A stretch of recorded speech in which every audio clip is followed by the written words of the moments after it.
So what I think is fun to think about in this particular riddle is, again, it seems potentially fairly straightforward, but if you think about just the opening, a moth ate words, and when you typically think about a moth, it's not words, it's clothing. It's some sort of wool that's been sort of chewed through.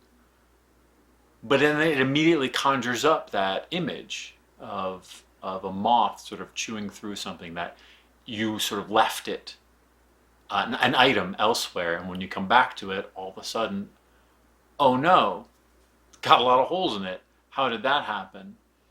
And when you think about the people who were writing these, who spent so much time crafting these tomes, because it wasn't just an overnight job. They would spend hours, days, months creating a piece of literature.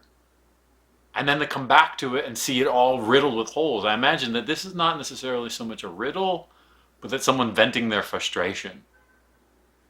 And so I think it's fun to think about it in that way, that maybe someone was trying to be coy in writing this particular riddle, but also was kind of pissed off, but was being very tame about their anger.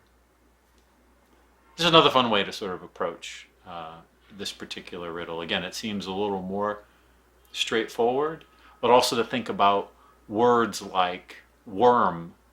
When you think about the stages of a moth, going from larva to full moth, and where were these eggs laid? Was it in the binding? Did somebody miss it?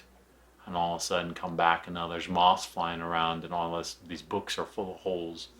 Or maybe they weren't even thinking about that. Maybe they didn't think the moths could eat books. Again, just sort of where does your brain go when you think about the crafting of these just couple simple lines?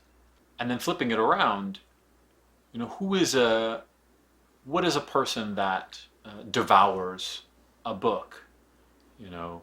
Students, scholars, learned people. Being able to read was a very limited skill, and not a lot of people had that. So I can also imagine that either A, you have maybe a teacher talking about a student who is, diving through all these these books, and not absorbing any information.